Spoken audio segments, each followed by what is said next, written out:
Hi and welcome to another mini lecture on pre-calculus. Today's topic is evaluating expressions involving sine or cosine. As a matter of review, let's just remember these three situations with the angles 45, 60 or 30, or in radians pi fourth and pi third and pi sixth. So these coordinates is what you see on your unit circle. I just instead of drawing the entire unit circle, I just drew these three specific cases. And what is it that we have in mind here? An angle is given and you find some trig functions related to that angle,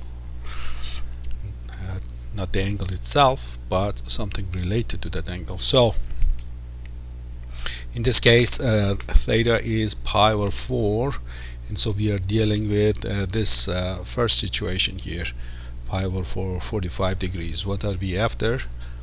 Well, what if we look at negative of that angle? What if we take that angle and then take the sine and then square it? In the third case, an angle, starting at angle, double that angle and then take the sine. So here in your textbook, the idea is that here's the order of operation. You take your angle, double it, and then you apply sine to it. In this case, what this means is that you are taking the angle, take the sine of it, and whatever that is, we are squaring it. And this is with the parentheses. It's just one way of defining what this thing means anyway. Take the angle, make it negative, and then apply the sine. So let's go after the first one. If our angle is pi over 4, then of course minus theta is minus pi over 4. So what we are dealing in the first case, sine of minus theta simply means what is sine of minus pi over 4. So how do we reason for this? You have two choices. One is to have your unit circle in front of you, have the points labeled both positive and negative way, and just read off sine of minus pi over 4 off of that. Instead of that, I recommend the following. That is, here is our x-axis, minus pi over 4. It means we are traveling in this direction. This is minus pi over 4. And what we do after that is, well, we make a minus pi over 4 here. So essentially what I'm going to do is to take, let's call this thing case 1, case 2, and case 3. Take triangle number 1, the 45 degree triangle, and turn it upside down and plant it here. So I will be having this case. Is that right? So this is now that minus 45 degree or minus pi over 4. The original one was of course up here. So if this was radical 2 over 2 in minus radical 2 over 2 and radical 2 over 2, let me make sure there's no confusion here. Radical 2 over 2, when you go from this point to this point down here, your y becomes negative. So this is radical 2 over 2 or minus radical 2 over 2. So either you reason your way to this, or you look at your unit circle and this is just written right on the unit circle. I recommend you try to reason your way to the answer instead of trying to memorize or rely heavily on that unit circle. Either way. So what is sine? You remember x is the cosine, y is the sine, and so our sine of minus pi over 4 becomes minus radical 2 over 2, and then we are done. So minus radical 2 over 2.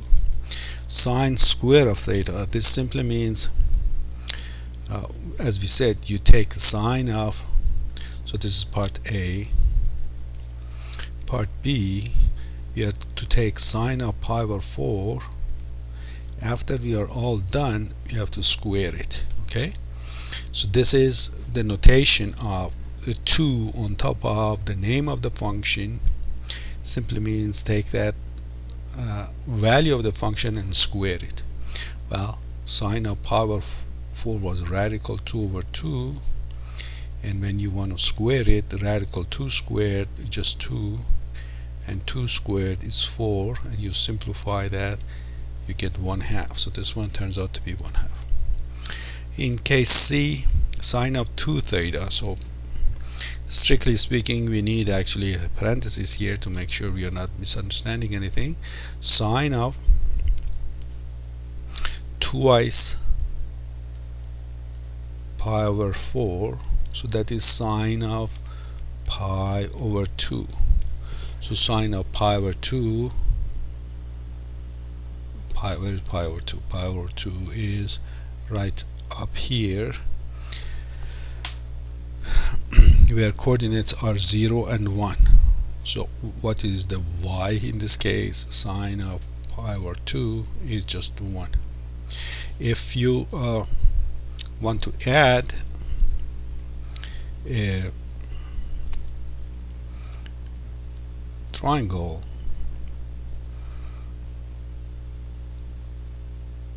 you can think about a skinny triangle like this. So I take this angle, which is close to pi over 2 or close to 90 degrees, and push it toward 90 degrees. So this is supposed to show pi over 2. At that limit, this side shrinks to 0, this side shrinks to 1, this is also 1. So it's really just a stick. Our triangle has become just a stick. Here the base of it is 0, and this side is 1 and a hypotenuse is 1. But you might look at this as though I don't see a hypotenuse. What happened to my triangle? For that reason, I'm just kicking these two sides open from each other so that we kind of have a clear idea. We are looking at a collapsed triangle. Base of it is 0 and the other two sides are 1. So if you want to think about in terms of ratio of opposite to hypotenuse, still clear that we get 1.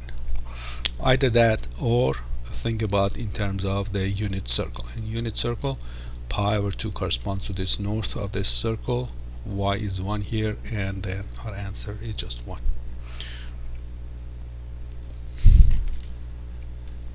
Case number 2, problem number 2, theta is 11 pi over 6. Well, what is 11 pi over 6? So let's just make sure we are clear about that. 11 pi over 6 from your unit circle, you know that that is down here. This is so when you go around, this 11 pi over 6 is pi over 6 short of a full circle. If you add another pi over 6 to it, it becomes 12 pi over 6, which is 2 pi. So what we are looking at now is the following situation.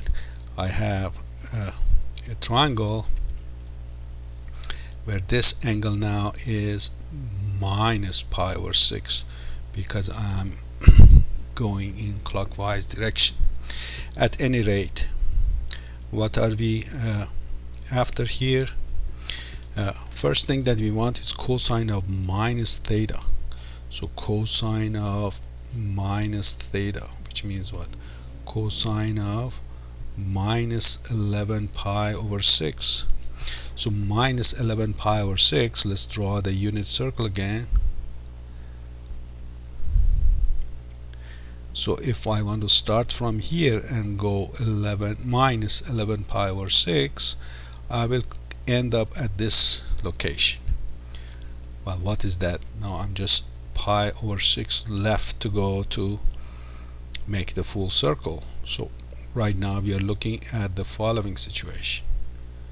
Well, what does that remind us of? In the situation where this is pi over 6. Okay, so 11 pi over 6, we know it ends up at this location. If you go in the opposite direction, in the negative direction you go, minus 11 pi over 6 ends up here where you have only pi over 6 left to complete the entire circle. So well, if it is like this, then the coordinate, this is just exact copy of case number 3 that we have here, radical 3 over 2, radical 3 over 2 and 1. Remember again, this is x and this is y. Cosine corresponds to x, so our solution just gives us radical 3 over 2. So this is radical 3 over 2. Once again, if you just have your unit circle in front of you, you could just reason it out the same way.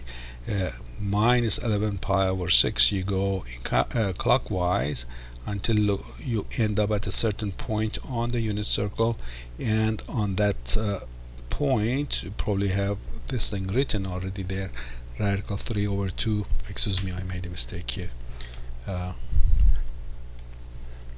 Radical 3 over 2 and 1/2. Of course, radical 3 over 2 and 1/2. So our answer is that. Now, cosine square of theta. Again, cosine square of theta. What does that mean? It means calculate cosine of theta after you're all done and then square it. So we are calculating cosine of minus 11 pi over 6, and then we square it. While cosine of 11 pi minus 11 pi over 6, according to what we said here, just radical 3 over 2, and then when you square it you get 3/4. So the answer here, this is 3/4. Final thing, what is twice cosine of theta? So let's take 2 and multiply it by cosine of minus 11 pi over 6. So take 2 and cosine of minus 11 pi over 6 was radical 3 over 2. So doubling that, you just get radical 3. So that is this case.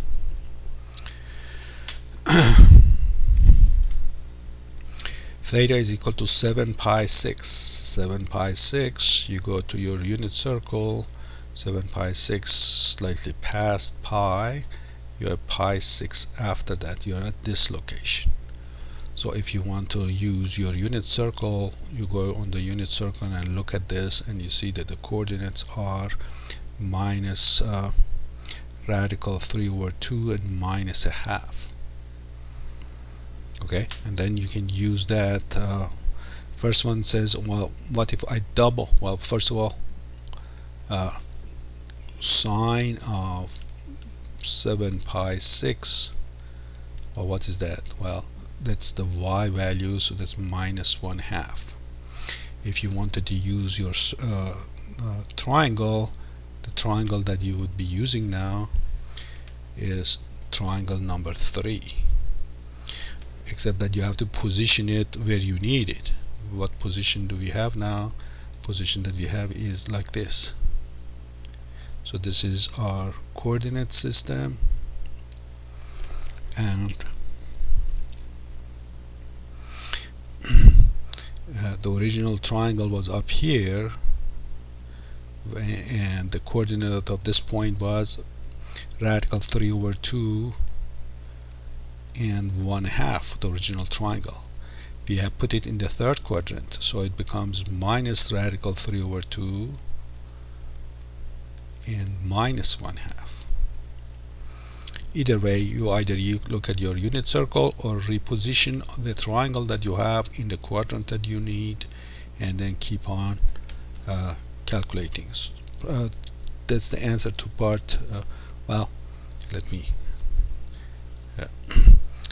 In part A, it's asking what is twice the sine of the angle that we have, 7 pi over 6. So twice minus 1/2 is going to be minus 1. So that's just minus 1. In part B, we are asked to square. So we are taking What does it mean to say sine square of 7 pi 6? As we said, an exponent on top of name of a function, it means first do the entire function and then apply that exponent. So sine of that was minus a half. When we square it, we get 1/4. So this one becomes 1/4. So what happened? Sine of the angle itself was minus a half, and we are working on that. What are we doing? We are squaring this thing, and so we get 1/4. Part C, it says what is sine of minus theta? That's minus 7 pi 6. So what is minus 7 pi 6? If I start at this location and go minus 7 pi 6, I end up at this location. So minus 7 pi 6 take us to this spot. You look at on your unit circle and you see minus radical 3/2 and plus 1/2, because now we came above the x-axis. So that sign becomes plus 1/2. This becomes just 1/2. If you want to use your triangle, you say, okay, here is my coordinate system. The original triangle was here, and the locations were location for this tip was radical 3/2 and 1/2. If I come to this side, so it becomes minus radical 3/2, x becomes negative, y stays positive, and that y value, so for sine of minus 7 pi 6, we just get 1/2. Okay, one final example. This time is in degrees. Theta is 60. How about minus part A? So we have this situation. This angle is 60 degrees, or if you wish, if you want on the unit circle, you have this unit circle and you go to this location 60 degrees, and this is the location 1/2 radical 3/2. How about minus 60? Minus 60 means you take your triangle, turn it upside down like this. This becomes minus 60. So this location was 1/2, and the radical 3/2, when you flip it across the x-axis, the y becomes negative. It becomes 1/2 and minus radical 3/2. Or go to your circle, so where is minus 60, find where minus 60 is, see how you have labeled it. You have labeled it as 1/2 and minus radical 3/2. So this is a case of minus 60. So first answer, what is the cosine? Remember, cosine matches with x, so it's still 1/2. How about cosine of theta over 2? Well, theta over 2, cosine of theta over 2 is going to mean cosine of, we take 60 and first divide by 2, so we get 30, and then now we answer what is cosine of 30. So again, you have two options. Either remember this triangle, which is 30, this is radical 3/2 and 1/2, or think about the same thing on the circle, and then you get the exact same thing. So you have radical 3/2. So we have here just radical 3/2. How about cosine square? So now this is part B. Part C, the question is, what is cosine square of theta? So that means cosine of 60, you calculate that, and then after you are done, you're squaring it. For cosine of 60, of course, we had 1/2, and then when we square it we get 1/4. So here we have 1/4. Okay, well, that seems to be the last question we had in mind. And so what is the moral of the story here? We are, after we learning what is cosine and sine of various special angles, the question now is, what if we do something to the angle first, or what if we calculate sine and cosine and then we do something to that? So you see an example of making angle negative first and then calculating sine or cosine, or calculating sine and cosine and then squaring it, or taking the angle, doubling it, and taking sine or cosine. And here we had an example taking an angle, dividing it by 2 first, and then applying the cosine to it. Okay, so we just practicing. For getting to the fun part of trigonometry, we need to have a solid foundation. So what the lecture we are giving right now, there is no way of making it exciting or anything like that. It's just a basic practice. We have to do so many of these things and be able, if you want to make it fun, perhaps make a speed test out of it. Try to take 10 of these questions and answer each of those questions under 10 seconds, meaning do this in less than 10 seconds. So we have to do that over and over again to achieve that kind of speed, and that is going to make you successful in your calculus classes later on. Okay, until next time, good luck and